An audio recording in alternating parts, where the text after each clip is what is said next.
客家风情。 Learn about another voice and culture of Taiwan with We Love Hakka.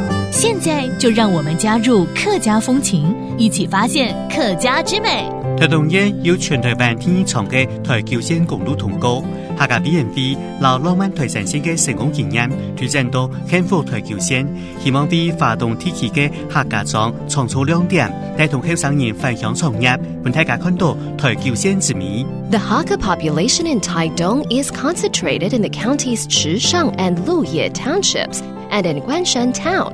The area is famous for producing rice, which includes varieties that were donated to the Emperor of Japan and which opened trade channels to the Imperial Japanese market. In fact, the rice harvest is such an important celebration for the Hakka people that the Taidong Winter Rice Harvest Festival marks one of the 12 most important cultural festivals. Hey, what's up? It's time to talk about Hakka here on ICRT. Hello， 大家好，我係邊個 Leo。 Hello， 你好，大家好，我係 Josephine。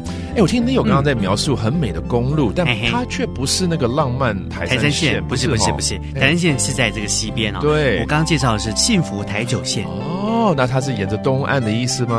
對，所以它會經過這個什麼宜蘭啦、花蓮啦、台東啦這些地區。哦，像去花東哦，我就一定要去拜訪像池上啦、太麻里啊，可以嗎？走着台九線都有經過。OK， 因為它就是從這個行政院這邊出發的嘛，也是從台北開始，對，也是從台北開始哦。但就經過這個東海岸之後呢，就繞到了這個台灣的南部去了。所以呢，沿途的美景啊，就是非常的漂亮，不用我多介紹，大家都知道了。沒錯，而且你剛剛講的池上好米收冬季，每年都在那邊舉辦啊。對，而且這整個花東啊，米的產業啊是非常非常的蓬勃發展。沒錯。所以你看它沿路會有什麼池上米啦、關山米啦、福祿米啦，還有那個有5種顏色的叫做五行好客米啊，就是一條吃飯的路了。沒錯。然後這邊大家就鼓勵大家盡量吃這邊的好米。對，不過這個台九線其實還蠻適合這種樂活生活的方式去遊玩它，對不對？對啊。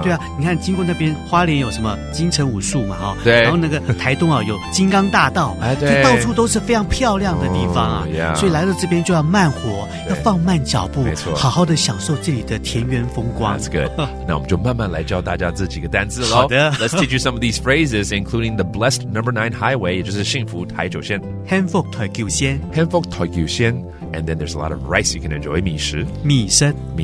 And it's all about that Lohas living. You know, Lohas 慢城。慢sang. And there you have it. Hope you enjoy the journey. And that does it for today's talk about Hakka. 什麼大家？子 say 張來了。